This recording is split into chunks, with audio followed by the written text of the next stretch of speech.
Almost every year, the Auditor General's report paints a bleak picture, and that's an understatement, about the financial affairs of many municipalities, if not most, in the country. According to the 2019-2020 report, there was irregular expenditure of around 26 billion rand at the sphere, but 4 municipalities, Witzenberg in the Western Cape, Senqu in the Eastern Cape, uKhahlamba in KwaZulu-Natal, as well as Midvaal in Gauteng, were cited as exemplary municipalities. We're joined now by representatives from these municipalities to find out what it is that they are doing right that others are unable to do. My goodness, do we need some of those lessons, given the horror show that we see each and every year of the municipal financial management. In fact, they must be doing something right to even have the Office of the Auditor General citing them as examples. So let's introduce our guests now. Later on, I'll be joined by Nkosing Phile Malinga from uKhahlamba Municipality in KwaZulu-Natal. But right now I have Kobus Kritzinger from Witzenberg Municipality, Mxolisi Yawa from Senqu Municipality, as well as Bongani Baloyi, the outgoing mayor of Midvaal local municipality. Kobus, let me start with you.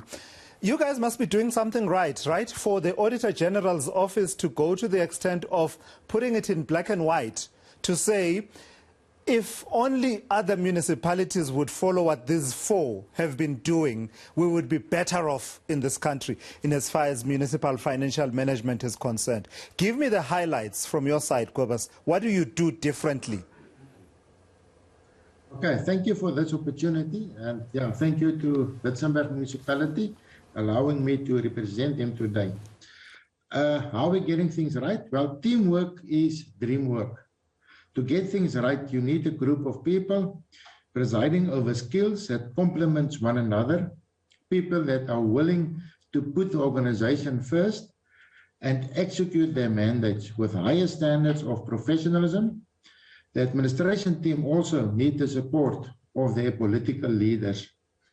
The audit mainly looks at material misstatements in the annual financial statements, compliance with laws and regulations, and performance management. Basically, you need a team that specializes in these areas, not just at audit engagement, but during the course of the year. You need to be your own auditor during the year. There must be responsible governing and leadership, meaning bad decisions and bad implementations will lead to bad outcomes. We need to stay abreast with changes in our environment, law changes, court interpretations, accounting standard changes what are introduced, and we need to be up to date. We also need a robust tender committee system where everybody is equal and they are respected and protected in that. Your job position or title in these engagements holds no ground. When appointed as a member, you are all equal, and that is what must drive the process. These members must know they are responsible individually for negligent mistakes happening in their committees. This system is responsible for millions in expenditure, and failures here will result in problems. If we talk about irregular expenditure of 26 billion, that means it's expenditure where laws and regulations has not been complied with. For example, the Tender Specification Committee must ensure that detailed requirements are included in bid documents. If you need a light delivery vehicle with a 1.5 ton capacity, it must be clearly stated, or you will end up with a 0.5 ton delivery vehicle. Right, Kobus, let's be amended later in the process. Kobus, let's park there for a moment. I'll come back to you for you to continue explaining those to us. Let me bring in the Midvaal Mayor, Bongani Baloyi, because I understand he has to leave us in a few minutes. Bongani, I've just been looking through some of what the Auditor General has to say about what it is that you and Midvaal have been doing right as your tenure comes to an end. Institutionalized daily disciplines of financial performance and compliance controls. What does that mean in layman terms? What do you do on a daily basis that leads to you getting a good outcome at the end of the financial year? Well, good afternoon. Thank you for the opportunities, and good afternoon to my colleagues as well, doing fantastic, especially my colleague in the Eastern Cape who's a beacon of hope there. I think what we do, frankly, for Midvaal, the centre is still holding in Midvaal and guarding its centre position very jealously and very ruthlessly, to the point where in the event you do wrong and you have these nefarious intentions, you are dealt with through speedily and just consequence management. But how we ensure a consistent delivery of services and output is deeply entrenched by our ability to strengthen our governance and to refine our delivery methodology to ensure that we perform year on year. So once we've strengthened our governance, as we have and been strengthening over the years, we ensure that we create an environment for people to do their work where they're also guided by the leadership of the municipality, who also does its work as well. And this is also enabled by the further clarification of roles between politicians and administration, because how we interface also shares or ensures that we are able to deliver better for our communities. So all in all is enabled by leadership, strengthened governance, and regular and just and efficient consequence management, and a regular performance evaluation to check the pulse of the institution. Apparently, you don't play around. If I stick with you for a moment, Bongani, and I'm sorry, Mxolisi, I have to sort of get as much out of this outgoing mayor before I can bring you into this conversation, because we have limited time with him.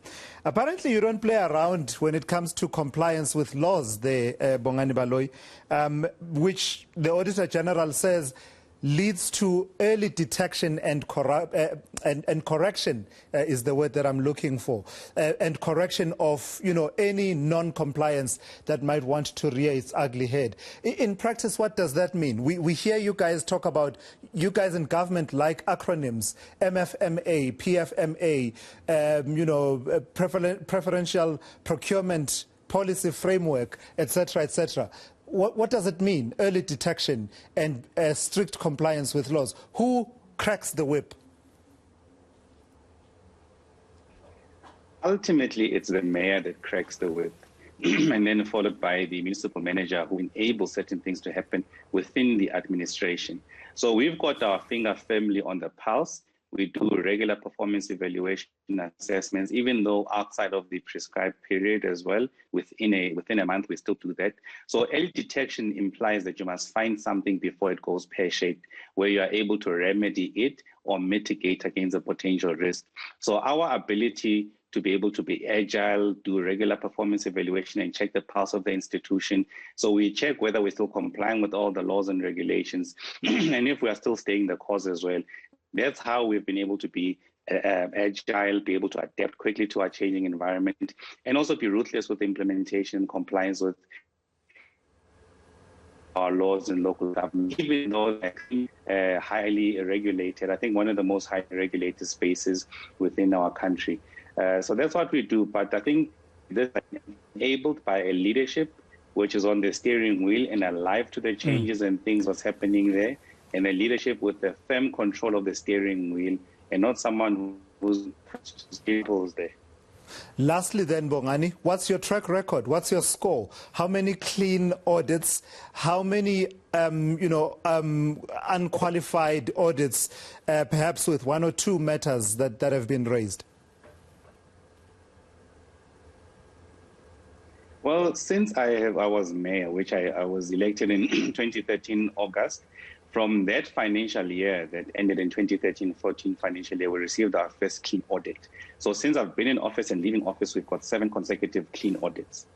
Fantastic. There have been matters raised which relate to some upgrading of IT infrastructure and a few other technical issues. But by and large, one can say I've got a perfect record. However, there are a few things which I would have loved to have been able to achieve, improving services to my community. I think overall one has performed well, but there are a number of failures which I take full accountability and ownership for. Absolutely. We could always do better. 7 consecutive clean audits. I wonder how many municipal managers and mayors around the country can say that with a straight face. Mxolisi Yawa, let me bring you into this conversation. What I picked up from what the Auditor General says about your municipality in Senqu in the Eastern Cape, and Bongani says you are a beacon of hope in the Eastern Cape, is that the leadership team, the team that is responsible for financial matters, has remained either intact or it is composed of people with experience, and you are reaping the rewards. But you tell your own story. What do you attribute your good performance to? Thank you very much, Thulasizwe, and good afternoon to the eNCA listeners. Truly speaking, the municipality is a rural municipality found in the north Eastern Cape part of the Eastern Cape, with borders on the north with Lesotho, national borders, and Free State on the east. It is through the rural municipality with a very small in size but very huge in infrastructure backlog. So what we've emphasized as a municipality as to how we should eat the elephant in the room is emphasizing on good governance deliberately. That is making sure that committees of oversight are working effectively. That is Municipal Public Accounts Committee. We've got the Internal Audit Committee that is working effectively. We've got also Internal Audit Unit that is working in the municipality. That is to ensure that we have got healthy control environment in the municipality. And as you have rightly said, the current CFO has been a CFO for 5 years now, but he's been with the municipality for about 15 years, and he started as an intern initially. I've been with the municipality for now 20 years. I started in 2001. So I've been in the helm of the municipality. We have achieved, now if I count, about 13 unqualified audit reports, 7 of which are unqualified with no material findings, meaning is clean, conservative 7 years in terms of auditing. So that's what has placed the municipality where it is now. I mean, even political stability. Over the 20 years I've been at the helm of the municipality, we have had only 3 mayors in charge of the municipality. One mayor having served 2 terms, and the other 2 female mayors, 1 full term each. So the municipality has not only been stable administratively, it has also been stable politically. As I've said, we do ensure that we have got an audit improvement plan that is developed and implemented. We emphasize on legislative compliance. We also ensure that the municipality has got positive balance sufficient to meet their year cash flow demands, so that when ESCOM put its account, we're able to pay it. When third parties, in terms of employee salaries, are due, we're able to pay it.